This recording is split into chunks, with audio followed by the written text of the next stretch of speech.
Hi welcome back to my channel. ఈరోజు కథ అందమైన జీవితం 41వ భాగాన్ని వినేద్దాం. తెల్లవారింది. టైం 9 అవుతుండగా సూర్యకిరణాలు ఫేస్ మీద పడేసరికి బద్ధకంగా కళ్ళు తెరిచాడు రేవంత్. రూమ్ అంతా కూడా నీట్గా ఉంది. హోటల్ వాళ్ళు క్లీన్ చేశారేమో అనుకుని సిరి కోసం చుట్టూ చూశాడు. రూమ్ బయట ఉన్న ల్యాండ్లో చైర్లో కూర్చొని ఫోన్లో పాటలు వింటూ ఉంది. సిరి అంటూ పిలిచాడు. కానీ ఎక్కడ వినిపిస్తుందా? ఇది పాటలు వింటుంది కదా, ఏ పని చేసినా ఇది మొగుణ్ణి పట్టించుకోదు అనుకుని ఫ్రెష్ అయ్యి టిఫిన్ కాఫీ ఆర్డర్ చేసి సిరి దగ్గరకు వచ్చాడు. ఆమె ముఖంలో ఏదో తెలియని సంతోషం, మెడ దగ్గర తను చేసిన తీపి గాయాలు గుర్తులు చూసి రేవంత్ తనలోనే తాను నవ్వుకొని చెవులో ఉన్న ఇయర్ ఫోన్ తీసి, మేడం తమరు కాస్త ఈ లోకంలోకి రండి అన్నాడు. బావా ఎప్పుడు లేచావు? నీకు తెలుసా, నేను 7 గంటలకి లేచాను. ఆకలి దంచుతుంది బావా అంది ఫోన్లో పాటలు ఆఫ్ చేస్తూ. ఎందుకు దంచదు? దంచుతుంది. తెల్లవార్లు నాకు నిద్ర లేకుండా చేసావే, ఆకలి వేయక ఏం చేస్తుంది? ఏమీ తెలియనట్టు అన్నాడు. అతని మాటలకి కోపంగా పైకి లేచి, నిన్ను అంటూ రేవంత్ వీపుపై ఒక్కటిచ్చి, చంపేస్తాను, చెయ్యాల్సిందంతా చేసి ఇప్పుడు ఇలా అంటావేంటి? అలా అంటుందే కానీ ఆమె ముఖంలో ఎక్కలేని సిగ్గు, నవ్వు రెండూ ఒకేసారి వచ్చాయి. అతని ముందు తన సిగ్గుని దాచుకోలేకపోయింది సిరి. ఏయ్ కొట్టానంటేనా? మామూలుగా ఉండదు, బాగా చనువిచ్చాను కదా, అందుకే చెయ్యి లేస్తుంది నీకు అని ఆమెని మీదకి లాక్కున్నాడు. అబ్బా బావా ఎందుకంత గట్టిగా పట్టుకున్నావు? చెయ్యి నొప్పిగా ఉంది, వదిలు అసలు సిగ్గుపడుతూ అంది. సరే కానీ ఇంకా ఎక్కడికైనా వెళ్దామా? సిరి తల నిమురుతూ ప్రేమగా అడిగాడు. ఇంకా ఏమున్నాయి బావా? వాటర్ ఫాల్స్ చూసి కాసేపు అక్కడుండి ఇంకా ఇంటికెళ్దాం, సరేనా? సరే బావా అని ఇద్దరు టిఫిన్ చేసి కాఫీ తాగి వాటర్ ఫాల్స్ చూసేసి హోటల్కి వచ్చి అన్ని బ్యాగ్స్ సర్దుకొని ఇంటికెళ్లారు. వసు అయ్యిందా? అయ్యిందండి, వస్తున్నాను అని నుదుటిన కుంకుమ పెట్టుకుని బయటకు వచ్చింది. అమ్మా అమ్మా వస్తున్నాను రా అని వసు దగ్గరకు వచ్చి, చూడు వసు, డాక్టర్ చెప్పిన విషయాలన్నీ శ్రద్ధగా విను. నువ్వు ఏమీ పిల్లల కోసం బెంగ పెట్టుకోకు అని కోడలికి జాగ్రత్తలు చెప్పింది. సరే అమ్మా వెళ్ళొస్తాము, తమ్ముడు వాళ్ళు రాగానే చెప్పు హాస్పిటల్కి వెళ్ళామని. సరే నాన్న. వసు ఇద్దరికీ బాక్స్లో లంచ్ పెట్టాను. హాస్పిటల్లో ఏమైనా టైం అవుతుందో తెలియదు కదా, లేట్ అయినా సరే జాగ్రత్తగా చూపించుకొని రండి. సరే అత్తమ్మ అని ఇద్దరు హాస్పిటల్కి వెళ్ళారు. ఇంతలో లోపలికి వచ్చింది లక్ష్మి. ఏంటి లక్ష్మి, కడుపుతో ఉన్న కోడల్ని వదిలేసి ఇంటికొచ్చావు? నవ్వుతూ అంది రంగమ్మ. అబ్బా ఇప్పుడే వచ్చాడులే, వారిద్దరి మధ్య నేను ఎందుకని ఇలా వచ్చాను. కోడలు హాస్పిటల్కి వెళ్ళిందా? ఇప్పుడే వెళ్ళారు. ఏంటో వసు ఏడుస్తుంటే చూడలేకపోతున్నాను లక్ష్మి అంది బాధగా. నువ్వు కూడా ఏంటి రంగమ్మ బాధపడతావు? కోడలికి ధైర్యం చెప్పాలి కానీ నువ్వే ఏడిస్తే ఎలా? వసు చిన్నపిల్ల, ఇప్పుడే కదా తనకి వయసు వచ్చింది.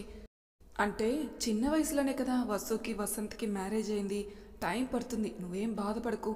వసు ఖచ్చితంగా నీళ్ళు పోసుకుంటుంది. ఆ దేవుడి దయ వల్ల వాళ్ళకి పిల్లలు పుడితే చాలు లక్ష్మి. ఇంతకీ రేవంత్ సిరి వస్తున్నారా? ఫోన్ చేశాను, నాకు తెలిసి మరో 10 నిమిషాల్లో వచ్చేస్తారు అని ఇద్దరు మాట్లాడుకుంటున్నారు. వాళ్ళు మాట్లాడుకున్న పావు గంటకి ఇంటికొచ్చారు సిరి రేవంత్. వాళ్ళని చూడగానే నవ్వుతూ బయటకొచ్చారు రంగమ్మ లక్ష్మి. ఏంట్రా ప్రయాణం ఎలా జరిగింది? 2 రోజులు ఉంటామని చెప్పి ఈ రోజే వచ్చేసారేంటి? నవ్వుతూ అడిగింది రంగమ్మ. అక్కడ ఉండబుద్ధి కాలేదత్తమ్మ అంది కాలు కడుక్కుంటూ. అక్కడ అన్నీ చూసింది అమ్మ, అందుకే ఇలా అబద్ధం చెప్తుంది అన్నాడు రేవంత్. ఆ మాటకి కోపంగా చూసింది సిరి. చూసావమ్మా ఎలా చూస్తుందో నా వైపు? అత్తమ్మ అదేం కాదు, అక్కకి నీరసంగా ఉంది కదా అని వచ్చేసాం. మీ అబ్బాయికి చాలా వెటకారం ఎక్కువ అత్తమ్మ అంది కోపంగా. వాళ్ళిద్దరిని చూడగానే విషయం అర్థమైంది రంగమ్మకి, ఇద్దరు సంతోషంగా ఉన్నారని. ఏంటి సిరి, మా రేవంత్ని బాగా సాధించుకుని తింటున్నావా? నవ్వుతూ అడిగింది లక్ష్మి. ఊరుకో ఆంటీ, ఆయన గారే నన్ను సాధించుకొని తింటున్నారు అని అవి వాళ్ళతో కాసేపు మాట్లాడి రూమ్కి వచ్చి ఫ్రెష్ అయ్యి రెడీ అవి రంగమ్మ దగ్గర కూర్చుని అక్కడ జరిగిన విషయాలన్నీ చెప్పారు. ఏంటత్తమ్మా అక్క వాళ్ళు ఇంకా రాలేదు అంది. వస్తారు, మీరు వచ్చే ముందు హాస్పిటల్కి వెళ్ళారా? వాళ్ళు వచ్చేసరికి లేట్ అవుతుంది అని భోజనం చేసి రెస్ట్ తీసుకోండి అన్నది. రజనీ ఏంటమ్మా అని తన రూమ్ నుంచి బయటకు వచ్చింది. ఒకసారి ఇటురా అని తన కూతురు చేతిని పట్టుకొని హాల్లోకి తీసుకుని వచ్చి తన కొన్న మిషన్ చూపించింది. ఎప్పుడు చూసినా ఏదో పని చేస్తూ ఉంటున్నావు, పైగా ఆ వెధవ చేసిన మోసం తలుచుకుని ఎన్ని రోజులని బాధపడతావు? నీకేమీ తోచడం లేదు కదా, ఇంట్లోనే ఉండి మిషన్ కుట్టుకో. పక్కింటి రోజాతో మాట్లాడాను, తను రోజు వచ్చి 1 గంట మిషన్ నేర్పుతానంది. నేర్చుకోరా, కనీసం నీకు టైంపాస్ అని అవుతుంది అంది కూతుర్ని. మిషన్ చూడగానే రజనీకి వసంతియే గుర్తుకొచ్చింది. ఆ పల్లెటూరు మొద్దుకి మిషన్ కుట్టడం తప్ప ఇంకేమీ రాదు, ఇదేదో జాబ్లో ఫీల్ అయిపోయింది అన్న మాటలు తలుచుకుని తనలోనే తానే బాధపడింది. ఒకరు చేసే పని మనం చులకనగా చూస్తే దేవుడు తిరిగి మనకు అదే స్థితిని ఇస్తాడు అని రజనీకి బాగా అర్థమైంది. ఇప్పుడున్న పరిస్థితుల్లో ఇదే నేర్చుకుంటేనే నయం, లేదంటే బయట జాబ్ చేసైనా బయట వాళ్ళు నన్ను ఎలా చూస్తారో నాకు బాగా తెలుసు అనుకుని ఫోన్ తెచ్చుకుని యూట్యూబ్ ఆన్ చేసి మిషన్ కోసం పూర్తిగా తెలుసుకుంది. రోజా రావడంతో దగ్గరుండి అన్నీ నేర్పించింది రజనీకి. కాస్త కష్టంగా ఉన్నా కూడా శ్రద్ధగా విని నేర్చుకోవటం మొదలుపెట్టింది. కాలం ఎవ్వరి కోసం ఆగుతుంది. మరో 3 నెలలు ఇట్టే గడిచిపోయాయి. రజనీ మిషన్ కుట్టడంలో ఫేమస్ అయింది. క్షణం కూడా ఖాళీ లేకుండా చుట్టుపక్కనున్న వాళ్ళకి తనకి బట్టలు తెచ్చిస్తున్నారు. రాజ్ చేసిన మోసం, మిషన్ కుట్టడంలో పడి మర్చిపోతున్న నైట్ పడుకునే ముందు మాత్రం తను ఎంతగా బాధపడుతుందో ఆమె మనసుకే తెలుసు. ఫ్రెష్ అయ్యి టిఫిన్ వండుదామని వంటగదికి వచ్చింది రజనీ. ఈలోపు పక్కింటి ఆవిడ వచ్చి బట్టలతో పాటు డబ్బులు ఇచ్చి వెళ్ళింది. డబ్బులు లెక్క పెట్టి బాక్స్లో పెడుతూ అసలు వారం అమౌంట్ ఎంతొచ్చిందో చూసుకుందాం అని లెక్క పెట్టింది. 2,000 పైగా ఉన్నాయి. ఇంకో 5 జాకెట్లు కుడితే చాలు, వారానికి 5,000 టార్గెట్ పెట్టుకుంటే సరిపోతుంది అనుకుని వసంతిని తలుచుకుంది. వసు నెలకి 30,000 కుట్టేది. అది కూడా ఇంటి పని అంతా చేస్తూ వంట చేస్తూ చాలా కష్టపడేది. నిజంగానే వసు గ్రేట్. తన సహనం చూసి ఎవరైనా నేర్చుకోవాలి అనుకుని టిఫిన్ వండి బయటకొచ్చింది. అమ్మా రజనీ. ఏంటమ్మా? పక్క వీధిలో నీరజ వాళ్ళు బట్టలు ఇచ్చారు, చాలా ఇచ్చారు. అది బట్టల సంచి లోపల పెట్టారు. ఈ వారానికి కుట్టేసి ఇవ్వమన్నారు. వాళ్ళకి ఏదో ఫంక్షన్ ఉందట. సరే అమ్మా, ఇవిగో అడ్వాన్స్ డబ్బులు 1000 ఇచ్చింది. అవి డబ్బాలో పెట్టమ్మా. ఇంతకీ నాన్నెక్కడా? బయట కూర్చున్నారు. సరే, నేను మార్కెట్కి వెళ్ళాలమ్మా. కొన్ని పూసలు, ఇంకా సూదులు, ఇంకా కొన్ని థింగ్స్ తీసుకోవాలి. అవి కొనుక్కొని వచ్చేస్తాను. టిఫిన్ వండేశాను, నువ్వు తిని నీ మార్కెట్ చూసుకొని వస్తాను. సరే, జాగ్రత్తగా వెళ్ళు అని దేవి గారు లోపలికి వెళ్ళారు. రజనీ బయటకు వచ్చి నాన్న అంది. ఏంటి రజనీ, నన్ను మార్కెట్కి తీసుకెళ్లరా? కొన్ని థింగ్స్ కొనుక్కోవాలి అంది. సరే పద అని కూతుర్ని పక్క ఊరికి తీసుకుని వెళ్లారు. రజనీ షాపింగ్కి వచ్చింది. తనకి కావలసిన పూసలు అవన్నీ తీసుకుని పక్కనే ఉన్న బట్టల షాప్కి వచ్చి తనకి కావలసిన ఫాల్స్, లైనింగ్ అవన్నీ తీసుకుని బండికి తగిలించింది. నాన్న ఎక్కడికి వెళ్ళారు అనుకుని పక్కనే ఉన్న హోటల్ కేసు చూసింది. టీ తాగుతున్నారు రజనీ వాళ్ళ నాన్న. కాసేపు ఇక్కడే ఉందామని ఫోన్ చూసుకుని పక్కనే ఉన్న పూల కొట్టు దగ్గరకు వచ్చి పూలు తీసుకుంటూ ఎదురుగా ఉన్న షాప్ కేసు చూసింది. రేవంత్ని చూడగానే షాక్ అయింది. అతని పక్కనే బ్లూ డ్రెస్లో ఎంతో అందంగా ఉంది శ్రీ. బావా ప్లీజ్ బావా, ఒక్కటి తీసుకో అంది ముద్దుగా. ఏయ్ చంపేస్తాను, చాక్లెట్ తిని తెల్లవార్లు దగ్గుతూ కూర్చుందా గాని అసలు నీతో బయటికి రావడమే తప్పు. వచ్చిన దగ్గర నుంచి ఇదిగో ఇలా చాక్లెట్లు కొను అంటూ పట్టుబడుతున్నావు. నేనేమీ 100 చాక్లెట్లు కొనమనలేదు కదా బావా, ఒక్కటే కదా అడుగుతున్నాను అంది ముఖం చిన్నబుచ్చుకుని.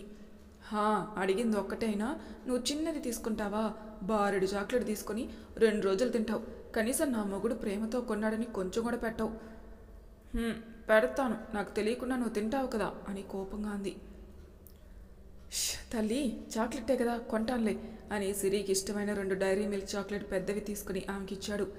నా మొగుడు బంగారం అంది. బంగారమే, కొనకపోతే మాత్రం బంగారం కాస్త వదిలేస్తావు కదా ఆ కళ్ళల్లో చూస్తూ అన్నాడు. నిన్ను సిగ్గులేదు బావా అని ఎవరూ చూడకుండా అతని నడుము దగ్గరికి వెళ్ళి నవ్వుకుంది. అల్లరి చూసిన రజనీ కంట్లో కన్నీరు ఆగలేదు. మునిపటిలా రేవంత్ లేడు. కాస్త రంగుతో పాటు వల్లు కూడా వచ్చింది. అతనికి తగ్గట్టుగా సిరి ఎంతో అందంగా ఉంది. వసంతి వాళ్ళ చెల్లినే అనుకుంటా, చాలా అందంగా ఉంది. బావా షాపింగ్ చేద్దామా? నాకు 2 డ్రెస్సులు కొను బావా ముందుకు నడుస్తూ అంది. మూతి మీద ఒక్కటిచ్చానంటే దెబ్బలు. బట్టలు అడిగావు, మొన్నే కదే 6 డ్రెస్సులు కొన్నాను, ఏం చేశావే అన్నాడు. నేనేం చేశాను, దాచుకున్నాను. సరే బావా, పూసలు తీసుకొని వస్తాను, ఇంకా కొన్ని థింగ్స్ తీసుకోవాలి. ఈలోపు నువ్వు బావగారికి కావలసినవి తీసుకో అని పక్క షాప్కి వెళ్ళింది. రేవంత్ అట్టుగా రావడం చూసి పక్కకు వెళ్ళిపోయింది రజనీ. వసంత్కి కావలసిన థింగ్స్ అన్ని తీసుకుని బిల్ పే చేసి బయటకు వచ్చాడు రేవంత్. అన్నయ్యకి బెల్ట్ సరిపోతుందా లేదంటే వేరేదే అంటూ ఆగిపోయాడు. అప్పటికే రజనీ ముందుకు పడిపోయి అక్కడే ఉన్న బైక్ పట్టుకుని ఆగింది. ఆ బైక్ రేవంత్దే. ఆమెను చూడగానే రేవంత్కి తన గతం అంతా కళ్ళ ముందు కనిపించింది. రేవంత్ని చూడగానే రజనీకి నోట మాట రాలేదు. కానీ తను చేసిన తప్పు తలుచుకుంది. 2 చేతులు జోడించి రేవంత్ని క్షణకాలం పాటు చూసింది. కానీ ఆమె కళ్ళల్లో కన్నీరు ఆగలేదు. క్షమించండి రేవంత్ గారు అని నిమిషం కూడా ఆలస్యం చేయకుండా అక్కడి నుంచి వెళ్ళిపోయింది. జరిగింది నిజమో లేదంటే కళనో అర్థం కాలేదు రేవంత్. కానీ అదంతా సిరి చూసి ఏమీ తెలియనట్టు ముందుకొచ్చి బావా బావా సిరి చెప్పు అన్నాడు. అన్నీ తీసుకున్నాను, వెళ్దామా అంది. సరే పద అని ఇద్దరు ఇంటికొచ్చారు. కానీ రేవంత్ స్థిమితంగా ఉండలేకపోయాడు. ఫ్రెష్ అయ్యి షార్ట్ అండ్ టీషర్ట్ వేసుకొని బెడ్ మీద వాలి పడుకున్నాడు. సిరి అంతా గమనిస్తూనే ఉంది. చేసిన పనికి ఇప్పుడు క్షమాపణ చెబుతుంది, తప్పు చేశాక ఎందుకు చెప్పటం అనుకుని లోపలికొచ్చి రేవంత్ పక్కన పడుకొని, బావా ఏంటి? ఆ రజనీని చూసిన దగ్గర నుంచి మా బావకి నిద్ర పట్టడం లేదు. ఏం చేస్తే నిద్ర పడుతుంది? కావాలని అంది సిరి. ఆ మాటకి రేవంత్ షాక్గా చూశాడు. ఎందుకు బావా ఆ చూపు అంటూ అతన్ని పట్టుకుని, ఏమైంది అలా ఉన్నావు? ఏం లేదు సిరి అంటూ ఆమెని పట్టుకుని పడుకున్నాడు. ఏమైంది బావా? తను చూసిన దగ్గర నుంచి డిస్టర్బ్గానే ఉన్నావు. పాత జ్ఞాపకాలు ఏమన్నా గుర్తుకొస్తున్నాయా? ధైర్యంగా అడిగింది సిరి. కొట్టానంటే పళ్ళు రాలుతాయి కోపంగా అన్నాడు. ఎందుకు బావా అంత కోపం? ఇప్పుడు నేనేమన్నానని? మరి డిస్టర్బ్ అవ్వానా? తను చేసిన మోసం అంతా ఇంత కాదు. నన్ను నా కుటుంబాన్ని మామూలుగా టార్చర్ చేయలేదు. నన్ను ఒక వెధవని చేసింది. పెళ్ళాన్ని అదుపులో పెట్టుకోలేని చేతకాని భర్తగా వీధులు పాలు చేసింది. నీకేం తెలుసు నేనెంత బాధపడ్డాను? తనపై పోలీస్ కేసు పెట్టి నరకం చూపిద్దామనుకున్నా. కానీ అన్నయ్య ఆపాడు. లేదంటేనా అది చేసిన పనికి ముక్కలు ముక్కలుగా నరికేయాలనిపించింది. ఒక రకంగా ఆ దరిద్రం పోయి మంచి పని జరిగింది అనుకున్నాను. కానీ ఈ రోజున నా కంట పడుతుందని అస్సలు ఊహించలేదు. జీవితంలో తన ముఖం చూడకూడదు అనుకున్నాను. కానీ ఈరోజు చూశాను అంటూ కోపంతో రగిలిపోయాడు. అతని కోపం చూసిన సిరి షాక్ అయింది. బావా ప్లీజ్ ఎందుకంత కోపం తెచ్చుకుంటున్నావు అంది భయంగా. మరి చెయ్యాల్సిందంతా చేసి నచ్చిన వాడితో పోయి ఇప్పుడొచ్చి సారీ చెబితే నాకు మండదా? ఆవేశంగా అన్నాడు. నవ్వుకుంది సిరి. కానీ పైకి మాత్రం నార్మల్గానే ఉంది. అంతా నీ వల్లే. ఎప్పుడు చూసినా అది కొనాలి ఇది కొనాలంటూ బయటికి తీసుకుని వెళ్తావు అంటూ సిరి మీద కోప్పడ్డాడు. సరిపోయింది, అటు ఇటు తిప్పి తప్పంతా నాదంటావా? ఏయ్ ఇప్పుడు నన్ను ఏమీ విసిగించకు. అసలే తెక్కలో ఉన్నాను. బయటికి వెళ్తాను. నేను భోజనం వచ్చాక తింటానులే, నువ్వు తిను అని చెప్పి బండి తాళం తీసుకుని బయటికెళ్ళాడు. అతను వెళ్ళగానే బాధపడింది సిరి. ఏంటో ఈ మనిషి కొంచెం కూడా కోపం తగ్గించుకోడు. ఆ మహాతల్లి కనిపిస్తే నేనేం చేశాను అనుకుని కిందికొచ్చింది. వంటగది నుంచి బయటకొచ్చిన వసు వికారంగా అనడంతో ఒక్కసారిగా వాంతు చేసుకుంది. అది చూసిన సిరి కంగారుగా ముందుకొచ్చి, అరే అక్క ఏమైంది అని వసంతి తల పట్టుకుంది. ఇంకా వాంతు చేసుకుంటూనే ఉంది. తెలీదే, నిన్నటి నుంచి ఇలానే అవుతున్నాయి. బాగా నీరసంగా ఉంటుంది. చావిడి దగ్గర నుంచి వచ్చిన రంగమ్మ ఆ మాటలు విని మనసులోని అనుమానం వచ్చి, వసు ఏంటత్తమ్మా అని నీరసంతో సోఫాలో కూర్చుంది. నెలసరి వచ్చిందా? లేదత్తమ్మా, పోయిన నెల రాలేదు, ఈ నెల ఇంకా రాలేదు అని చెప్పింది. అవునా అంది గట్టిగా. సిరి వసంతి ఇద్దరు ఉలిక్కిపడ్డారు. పిచ్చి మహమ్మ, ఈ ముక్క ముందే చెప్పాలి కదా, ఇప్పుడే వస్తాను అని పక్క వీధిలో ఉన్న నర్సుని తీసుకుని వచ్చింది.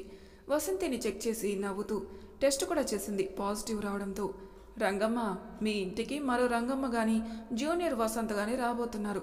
వసు ప్రెగ్నెంట్. రేపు ఒకసారి హాస్పిటల్ తీసుకుని రండి, నేను దగ్గరుండి చూస్తాను. సరే తల్లి అని ఆ నర్సు వెళ్ళగానే రంగమ్మ ఆనందం అంతా ఇంత కాదు. వసు నువ్వు తల్లివి కాబోతున్నావు తెలుసా? కోడల్ని హత్తుకుంది రంగమ్మ. సిరి అయితే ఒకటే చప్పట్లు. హే మా అక్క తల్లి కాబోతుంది అంటే నేను చిన్నమ్మ అవుతున్నానన్నమాట అని ముగ్గురు ఆనందపడ్డారు.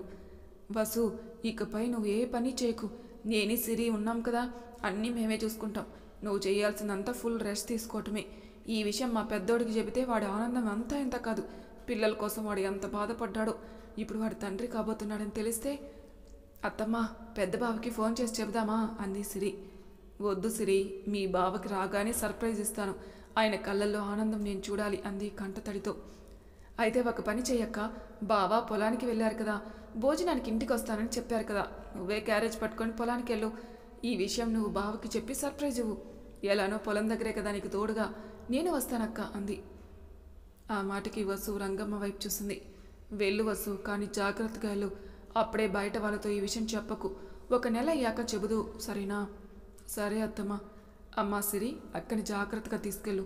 నేను పెద్దోడికి లంచ్ బాక్స్ పెడతాను. అత్తమ్మ అక్కతో పాటు మీరు వెళ్ళండి అంది సిరి. ఏమైంది సిరి? అక్క ఫంక్షన్ బట్టలు కుట్టాలి కదా, మర్చిపోతాను. అవి కూడా సాయంత్రం ఇవ్వాలి. అవును కదా, నేను మర్చిపోయాను సిరి. నువ్వేం టెన్షన్ పడకక్క, అత్తమ్మని తీసుకొని నువ్వు వెళ్ళు, నేను బట్టల సంగతి చూస్తాను. అత్తమ్మ లంచ్ బాక్స్ పెడతాను అని వసంత్కి బాక్స్ పెట్టి ఇచ్చింది. వాళ్ళు వెళ్ళగానే సిరి మిషన్ దగ్గర కూర్చొని రేవంత్కి కాల్ చేసింది. కానీ రేవంత్ ఫోన్ లిఫ్ట్ చేయలేదు. ఏంటో ఈ మనిషి, రజనీ కనిపిస్తే నేనేం చేశాను, అంతా నా వల్లే అంటున్నాడు అనుకుని మిషన్ కుట్టింది.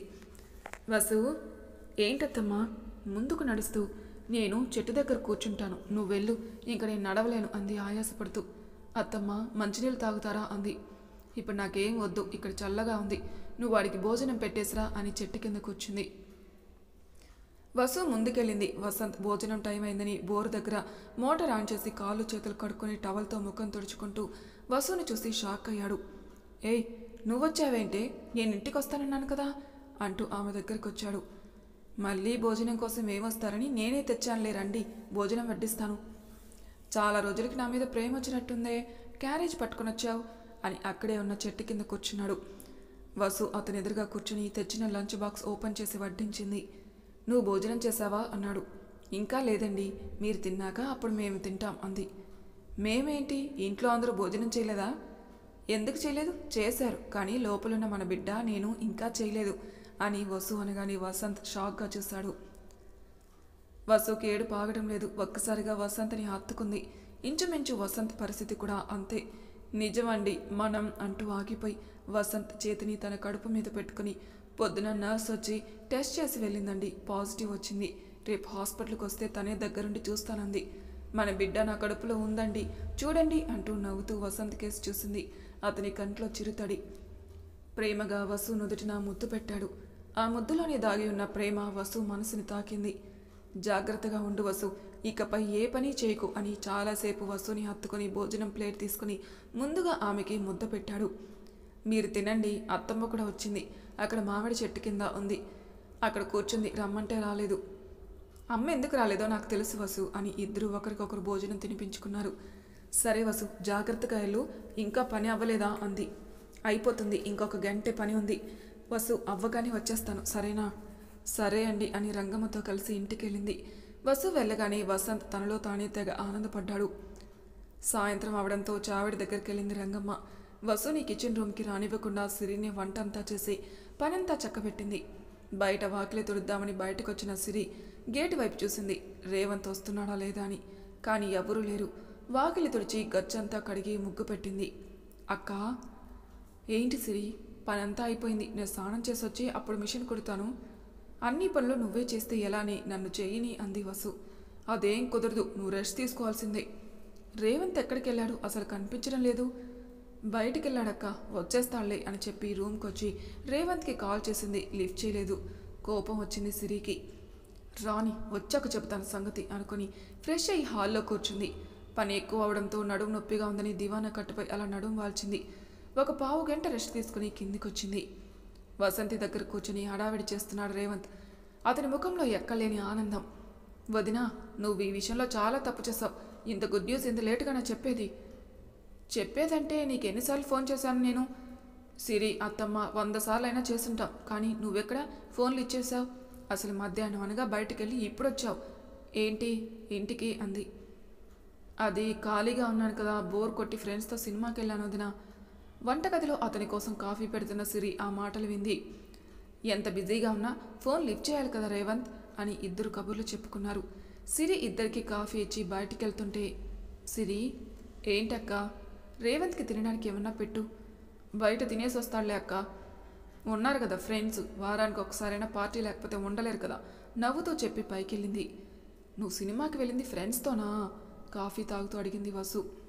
అవును వదిన, వస్తూ వస్తూ రెస్టారెంట్లో భోజనం చేశాం అని కాసేపు వసుతో మాట్లాడి తన రూమ్కి వచ్చాడు. దివానా కట్టుపై కూర్చొని బట్టలు మడత పెడుతూ ఉంది సిరి. సైలెంట్గా ఫ్రెష్ అయ్యి వచ్చాడు. బట్టలు తీయలేదు సిరి, తన పని తాను చేసుకుంటుంది. సిరి, బట్టలేవి అన్నాడు. బీరువాలో చూడు బావా ఉంటాయి అని చెప్పి వంటగదికి వచ్చింది. దీనికి కోపం వచ్చినట్టుంది అనుకుని వంటగదికి వచ్చాడు. స్టవ్ క్లీన్ చేయడం చూసి, సిరి, చెప్పు బావా క్లీన్ చేస్తూ అంది. అన్నం పెట్టు, ఆకలేస్తుంది అన్నాడు. ఈ రోజు నుంచి మనకి భోజనం కిందే. అక్క డెలివరీ అయ్యే వరకు కలిసి వంట చేయడం భోజనం చేయడం అత్తమ్మ ఆర్డర్ వేసింది. మీకు ఆకలిగా ఉంటే చెప్పండి, వడ్డిస్తాను అంది పని చేసుకుంటూ. రాగానే పని చేసుకుని ఏడుస్తున్నావు ఏంటే? కట్టుకున్న మొగుడు తిన్నాడో లేదో పట్టించుకోవా కోపంగా అన్నాడు. అంతే, ఆ మాటకి శివంగిలా మారింది. సిరి చేతిలోన్న గిన్నెలు తీసుకుని తోముకునే పీసు రేవంత్ మీదకి విసిరి పక్కనే ఉన్న చపాతీ కర్ర తీసుకుని కొట్టడానికి ముందుకొచ్చింది. హేయ్, అది ఇచ్చి కొడితే చస్తానే అంటూ ఆమె చేతుల్ని గట్టిగా పట్టుకున్నాడు. ఏయ్ వదులు, ఎన్నిసార్లు ఫోన్ చేశాను, లిఫ్ట్ చేసావా? లేదు. మనిషి ఎందుకు ఫోన్ చేస్తుందో ఏంటో అని తిరిగి ఫోన్ చేయాలి కదా, ఆ రజనీ కనిపిస్తే మధ్యలో నేనేం చేశాను? తప్పంతా నాదే అంటున్నావు? ఆవిడ గారిని చూడగానే తమరి పాత ప్రేమలు ఏవో గుర్తొచ్చి బెడ్ మీద ఎగస్ట్రాలు చేశారు కదా. నేను దగ్గరికి వస్తే మధ్యాహ్నం అనగా బయటికెళ్ళి ఇప్పుడొచ్చావు కొంపకి. వెళ్లే ముందు ఎక్కడికి వెళ్తున్నావు కనీసం నాకు ఒక మాటైనా చెప్పానని లేదా? నీకు ఏం తెలుసు నేను ఎంత కంగారు పడ్డాను? 100 సార్లైనా ఫోన్ చేసుంటాను. కనీసం రిప్లై ఇచ్చావా? లేదు. పైగా నాకు చెబుతున్నాడు కట్టుకున్న మొగుడు తిన్నాడో లేదో అని తన చేతులు విడిపించుకుని చపాతీ కర్రతో రేవంత్ వీపుపై 2 దెబ్బలేసింది. ఏయ్ చంపేస్తావా అన్నాడు కోపంగా. నా ఇష్టం, నిన్ను నేనేమైనా చేసుకుంటా, మధ్యలో నీకేంటి నొప్పి? కోపంగా అరిచింది. చాలా ఎక్కువ చేస్తున్నావే, కొట్టానంటేనా అని ముందుకొచ్చాడు. కొట్టు, దా కొట్టు అని రేవంత్ మీదకొచ్చి, నీకు నా కోపం ఏడుపు కనిపిస్తుంది కానీ నీకోసం పడే నా బాధ కనిపించదు కదా అంది. సరే అంటూ ఆమె చేతిని పట్టుకోబోతుంటే వెంటనే ఆ చేతిని వెనక్కి తీసుకుని, ముట్టుకున్నామంటే చీపురు కట్ట తిరిగేస్తాను, బయటికి వెళ్ళిపో, నన్ను ఎంత టెన్షన్ పెట్టావు నీకేం తెలుసు? నువ్వు ఫోన్ లిఫ్ట్ చేయకపోతే పిచ్చి పిచ్చి ఆలోచనలు వచ్చి ఏడుస్తూ కూర్చున్నాను. నీకేమైందో అని ఇక్కడ నా ఏడుపు నీకు నచ్చదు. ఆ మంత్రాలది మార్కెట్లో ఏడ్చింది కదా, ఆ ఏడుపు బాగా కనిపిస్తుంది అని అంది సిరి. ఆ మాటకి కోపంగా చూశాడు రేవంత్. మరి తర్వాయి భాగంలో ఏం జరుగుతుందో నెక్స్ట్ ఎపిసోడ్లో తెలుసుకుందాం. అంతవరకు నా ఛానల్ సబ్స్క్రైబ్ చేయని వాళ్ళు ప్లీజ్ సబ్స్క్రైబ్ చేసుకోండి, లైక్ చేసి షేర్ చేయండి, మీ అభిప్రాయాలు నాకు కామెంట్ రూపంలో తెలియజేయండి. Thank you for listening.